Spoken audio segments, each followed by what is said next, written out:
Hey, welcome back, ScreenCrush. I'm Ryan Airy. So Agatha All Along ended with not one, but two great twists. By the way, here's a spoiler alert for episodes 8 and 9 because we're going to spoil everything that happens in this show. So these twists were that the Witch's Road was a new hex that was created by Billy, but even before that, the road was a long con that was created by Agatha. These twists worked so well because the show distracted us with other questions like where was Nicholas Scratch and was the teen actually Wiccan? So the whole time, we thought we had the show figured out, but showrunner Jack Schaefer was telling us to our faces that the road was fake all along. What? Now, the cool thing is that when you rewatch this series, you can see all of the hints laid out in front of you. So today, we're going to talk about every clue that you missed that the Witch's Road was fake, and the other clues that we missed in season 1. When I rewatched the series, my jaw just kept dropping at how obvious these twists were the whole time. And before we get rolling, I want to remind you guys that ScreenCrush is about to go on tour. You can meet me and the gang in Boston on November 14th. We're going to nerd out, talk about Star Wars, Marvel. We're going to talk about you and me and our feelings and our pets. We have some special things planned for you. Links and tickets and dates are below. So I should also give credit where credit's due. A lot of you on our Discord did guess that Billy created the hex. And man, I love our Discord. It was great talking to all of you about Agatha all along, all during the season. Links for our Discord are below. It's totally free. Join us. So let's roll through these clues that you might have missed. In episode 1, the entire show begins with Agatha, trapped in her true crime fantasy, humming The Witch's Road. So, as we learned in episode 9, this is a song that she wrote with her son. So she always associates it with his memory. But it's also a song that she used to fool other witches. And here she is singing it while she herself is being fooled. Now, as we see in episode 1, Wanda's spell is starting to break. So maybe humming The Witch's Road was the first crack in that dam, with Agatha's subconscious starting to tell her that what she's seeing isn't real. And this is also why, at the crime scene, she finds the locket. The locket is a memory of her old life. It was her mother's, and it contains proof of her own motherhood, Nicholas's hair. Like the women carved on the front, the locket is a literal symbol of the mother maiden crone or Agatha's life journey up to this point. The episode also begins with an illusion of Agatha driving through the woods. You know, in an illusion created by the Scarlet Witch, foreshadowing that her son Billy will create an illusion of different woods that Agatha will travel through for the entire series. Hence, why she's singing the song. Now, like we pointed out in our Easter egg video, the yellow crime tape is symbolic of the yellow brick road. And it's important to note that the movie version of The Wizard of Oz ends with Dorothy realizing that everything in Oz was a dream, just like how the paths of colored leaves in the Witch's Road also exist in a world of illusion. During the interrogation, Agnes asks, "What road?" And then her fantasy version of the teen replies, "You of all people should know." Now remember, as we saw in episode 6, this is not what Billy actually said in this scene. What road? Oh my god. New question. So this was Agatha's subconscious reminding her that she created the con of the Witch's Road to begin with. And when she says, I was on a road this morning. It led to something pretty awful.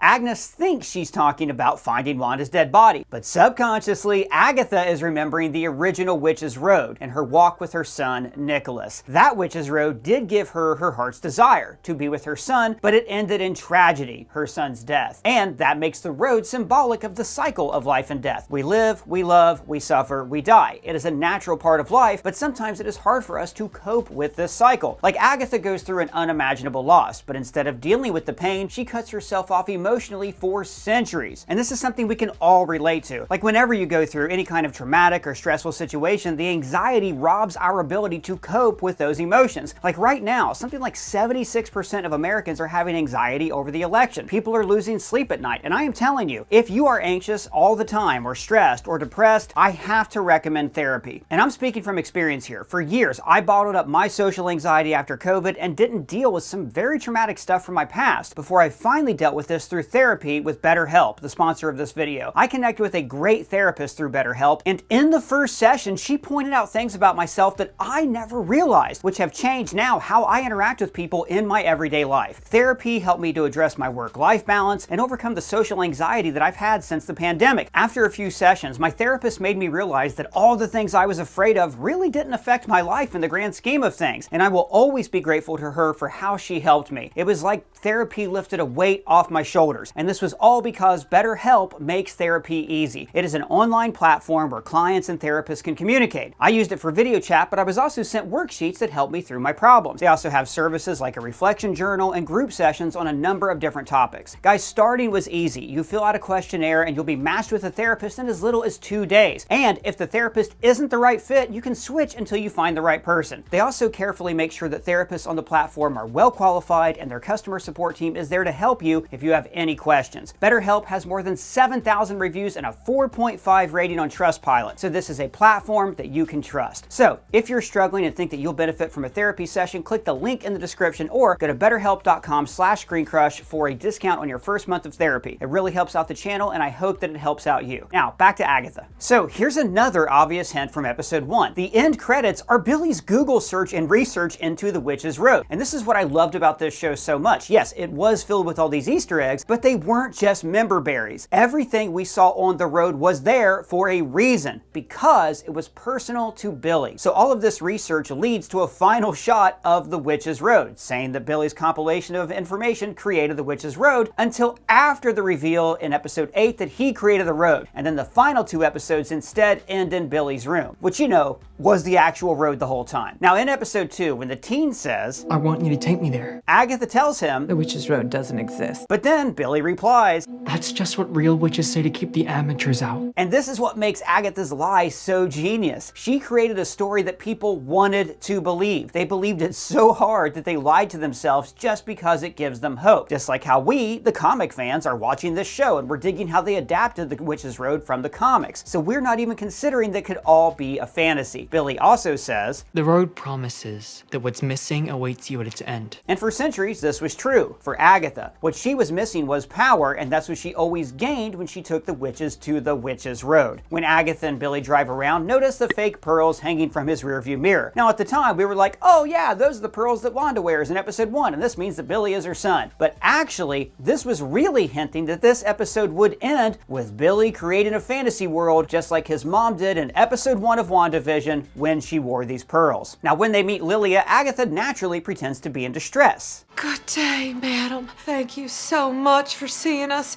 We are hoping for a miracle today. Which is exactly how she conned other witches over the centuries. They say they're walking the road, and after Lilia asks where her power is, Agatha tells her the truth. Time to restock. Now, every time they leave a witch's place of business, Billy is the one who gives them information on where they can meet. And pay attention to this because he's always the one who initiates every challenge, as one of our viewers, Apoorv, pointed out to me in an email. Now, when they meet Alice, she says, The road is a myth, it's a con, a cult. and it turns out that this protection witch was right. She saw through this deception, so even without realizing it, she was protecting the other witches. Also, Agatha killed her mom, right? Rumor has it Lorna Wu was lost to the Witch's Road. What if you could finally answer the question that has been haunting you for most of your life? Now, when they're about to sing, the others say they won't start without a green witch. Now, Agatha knows that they don't really need a green witch, which is why she grabs the first random person she can think of who just happens to live on the block. Poor Mrs. Hart. Davis. Who's that? Never mind. And, of course, the biggest hint is that Agatha is genuinely surprised when she sees the door to the Witch's Road. We should have known right there and then. So the first thing that Billy says is, It's exactly how I pictured it. which is a major hint that he created all of this. Also, in hindsight, the reason Agatha tries to cheat on every challenge is because she knows the road is bullshit, and she's trying to fool Billy into thinking the challenges have been completed so he'll let them move on. This is why she fakes being possessed, why she doesn't drink the wine, and why she tries to speed run through a tarot reading. This is a numbers game. We keep at it until we get the right cards in the right spots or the ceiling runs out of swords. Also, when you know this is all fake and she's acting for Billy, lines like this are hilarious. The road will test us and our knowledge of the craft. Yeah, like when I tell you, remember to rewind all the tapes. Oh, thanks for the reminder. And I also want to remind all of you that here at ScreenCrush, we have never actually rented a videotape to anyone. So to supplement our income, we designed merch for all of you. We have another week left on our Agatha merch with classics like Billy All Along, the Beast Tarot card, Not the beast! and Get In Loser as we're walking the cursed road. We also have Venom parody merch like My Little Symbiote and tons of other Marvel parody merch like Remember It and woo, I'm about to make a name for myself. Links for all of those are below. So at the start of the road, Billy says how they will solve it. You know, labor-intensive, manual act of magic. Which is exactly how each trial unfolds, because this is what Billy wanted the trial to be. And when they see the sigil, Agatha says, We can crack him open later. The real value lies at the end of the road. Because she knows that Billy is the key to the road, but she wants to distract everyone else from the truth. Her only goal here is to get someone to blast her so she can regain her power. And then Agatha tries to lay down the rules of the road, but Billy corrects her. I stray not from the path. Yes, thank you, team. And when they see the house, Agatha mutters. Right off your vision board. And as we saw in episode 8, she's right. The beach was modeled after a painting in Billy's room. This also explains why she felt so trapped in the house. She's already been held captive by the illusion of a Maximoff, and she did not want to go back to being trapped in another hex. Now, like I said earlier, Billy initiates every challenge, so here's a supercut of that. Check this out. We have to Ouija. It's tarot. I know this, kind of. Screw the road! And Agatha even mocks this to his face. But if we don't follow these obvious breadcrumbs, we can't move forward and we won't get to the big prize. Again, perfect deception, because when we hear breadcrumbs, we think it's a Hansel and Gretel reference and we don't get her true meaning. So when Agatha's wine glass fills up, look who we see in the mirror in the distance, Billy. A hint that he is the one who's actually pouring the vino. And later on, he even confronts her directly. You can't cheat, Agatha. Drink. Now this is very much like a famous episode of The Twilight Zone, It's a Good Life, where a child with godlike powers terrorizes the adults in his life and forces them to become his playthings. Go ahead, Anthony. You think bad thoughts about me. I've always thought that that particular episode could have been one of the inspirations for WandaVision. If you could just let her out of her room, if I could just hold her. So when the time comes to heat up the potion, Billy goes looking for a way to heat up the water in the sink, and he finds the exact appliance that his dad owns. My dad loves his. Because, of course, he imagined it into existence. And then Agatha in her fantasy sees the Darkhold instead of her son, which is interesting because we know that Agatha did not trade her son for the Darkhold. This was just a lie that Jen told Billy about Agatha. Did you know she traded her own child for the Book of the Damned? So the reason she sees the Darkhold in the baby's crib is because Billy imagined that into existence, because that's what he thought she did to get the Darkhold. And then, in the end credits, we also see the Magician Tarot card, which episode 7 revealed represents Billy, a hint that he was always at the center of the road. And remember, when Lilia played that card, she told us the actual secret of the Witch's Road. And the ability to turn all of your goals into reality. Then, in episode 4, Jen and Agatha get into an argument about the song's lyrics. The ballad clearly says, "With Coven true, glory shall be thine." Does it? Now, Agatha knows the lyrics because she wrote the damn song. And originally, the words would have been Coven 2 because it was actually about her and her son Nicholas. Now, while Billy is burying Mrs. Hart, Mrs. Davis. who's that? Agatha says, We didn't think you had it in you. telling Billy and us that Billy really just killed this woman. And then Billy says, I wish we could go home. which is like Dorothy in The Wizard of Oz, whose main goal was to go home. And remember, in the movie version, Oz was all in Dorothy's mind.